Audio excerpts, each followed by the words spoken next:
ఇప్పుడు మీరు చూస్తున్నది యోగా ప్రాక్టీస్లో చాలా ముఖ్యమైనటువంటి సూర్య నమస్కారాలను చూస్తున్నారు. ఇవి 12 ఆసనాలు ఉంటాయి చూడండి. మొదటి ఆసనాన్ని ప్రణామాసనం అంటాం. అలాగే రెండోది బ్యాక్వర్డ్ బెండింగ్ చేసిన దాన్ని హస్త ఉత్తానాసన్.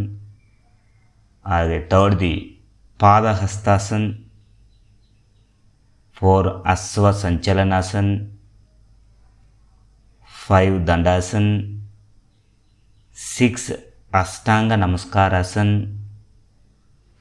7 భుజంగాసన్. 8 పర్వతాసన్. 9 అశ్వ సంచలనాసన్. 10 పాదహస్తాసన్. 11 హస్త ఉత్తానాసన్. 12 ప్రణామాసన్. చూడండి, మనం ఎక్కడైతే ప్రారంభించామో తిరిగి 12 ఆసనం కూడా అదే ప్రణామాసనంకి వచ్చింది. అయితే మనకి సూర్య నమస్కారాలు 12 ఆసనాలు ఎలాగైతే ఉంటాయో 12 మంత్రాలు కూడా మనకి ఇందులో ఉంటాయి. ఈ 12 మంత్రాలు ఒక్కొక్క మంత్రానికి అద్భుతమైనటువంటి భావం, అర్థం ఉంది. అయితే ఇది మొదటిది ఓం హ్రాం మిత్రాయ నమః.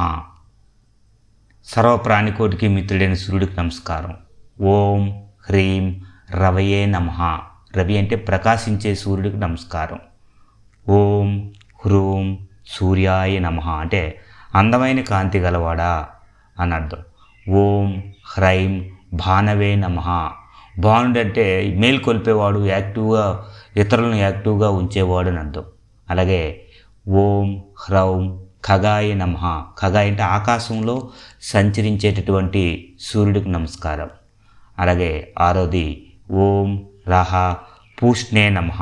పుష్టి అంటే బలాన్ని ఇచ్చేవాడు అని అర్థం. అలాగే ఏడోది ఓం హ్రాం హిరణ్య గర్భాయ నమః.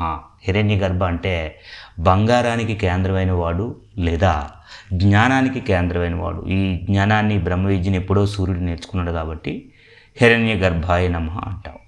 ఓం హ్రీం మరీచియే నమః. ఉదయ బాణుడు, ఉదయించి అందరినీ కూడా మేల్కొల్పేవాడు లేదా ఉత్సాహపరిచేవాడు అని అర్థం. అలాగే ఓం హ్రూం ఆదిత్యాయ నమః అంటే అదితి పుత్రుడు. సూర్యుడితో ఒక తల్లి పేరు అదితి కాబట్టి అదితి పుత్రుడు ఆదిత్యాయ నమః. ఓం హ్రైం సవిత్రే నమః. ప్రయోజనకారి, ఎదుటి వాళ్ళకి సహాయం చేసేవాడు, లాభపడేవాడు, ఉపయోగపడేవాడు అని అర్థం. అలాగే ఓం హ్రౌం అర్కాయ నమః. అర్క అంటే శక్తిని ప్రసాదించేవాడు. ఓం రహ భాస్కరాయ నమః. జ్ఞానాన్ని ప్రసాదించేవాడు.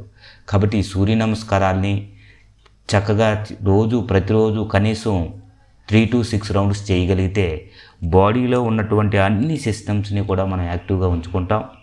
అది అద్భుతంగా ఇంటర్నల్గా ఉన్నటువంటి బ్లడ్ సర్క్యులేషన్, రెస్పిరేషన్, డైజెషన్ అన్నీ చక్కగా ఉంటాయి. ఇక ఒక 10 kilometers వాకింగ్, జాగింగ్ చేసినా కూడా ఇంత బెనిఫిట్ రాదేమో. ఎందుకంటే ఇందులో అన్ని సిస్టమ్స్ని మనం యాక్టివేట్ చేసుకోగలం. అయితే సూర్య నమస్కారాలు చేసిన తర్వాత తప్పనిసరిగా మనం శవాసనం కూడా చేయాలి. శవాసనం చేస్తే అప్పుడు ఇంటర్నల్గా ఏవైతే హార్మోన్స్ ఇవన్నీ కూడా హైపర్ అవుతాయి, అన్నీ చక్కగా బ్యాలెన్స్ అవ్వడం జరుగుతుంది. అయితే మీకు ఇంకా సూర్య నమస్కారాల్లో ఇంకా బేసిక్ ఏంటంటే సూర్యుడిని గ్రీక్ భాషలో అపోలో అని పిలుస్తారు. ఇప్పుడు మనకు అపోలో హాస్పిటల్ అన్నాం కదా, అపోలో అంటే సూర్యుడే, కాకపోతే గ్రీక్ భాషలో అపోలో అంటాం.